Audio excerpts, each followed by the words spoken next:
Dona Margarita nie je ako niektorí učitelia, ktorí sústavne odbočujú od tém. Ja sama som mala takú učiteľku, to nebolo hodiny, aby nám nerozprávala, nerozoberala svoj vzťah s partnerom. A teda hovorila nám o všetkom. Aj úplne detaily.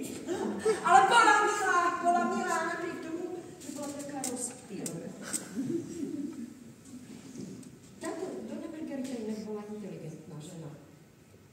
Mala v obľúbe Donu Margaritu. Lebo niektorí učitelia majú svojho obľúbeného žiaka.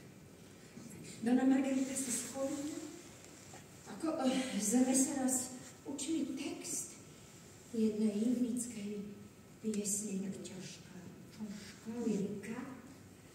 Čierne hory pyšno stoja, až sa nebies dotýkajú a pod nimi šíre polia, kvetmi posiate na zemi raj vytvárajú.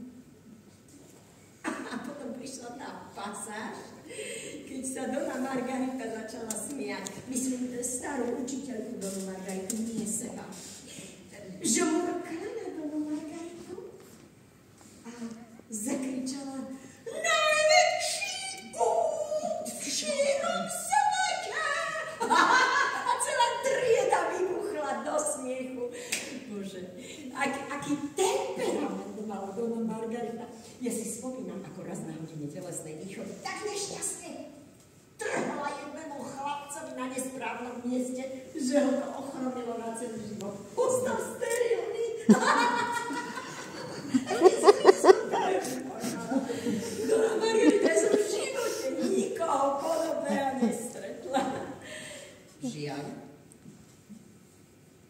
chýbalo jej viac poslušnosť, viac rešpektu. Zaujímavé inak, lebo inak mala úplne bezúhonnú triedu. Dona Margarita sa nechce chváliť len preto, že patrila do triedy Dony Margarita, ale úprimne.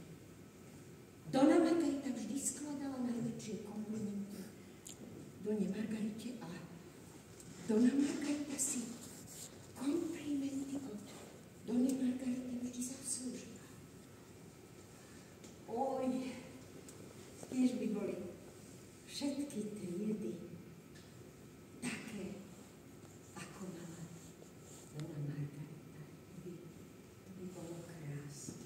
Ale nebojte sa. Žiaci, ja som vyvinula som úplne novú vyučovaciu metódu. Nazýva sa All-Pervading Didacticism. To je po anglicky. Napíšem na tabulu, aby ste si zapamätali. All-pervading didacticism. Je to úplne nová metóda, vyvinutá Donou Margaritou.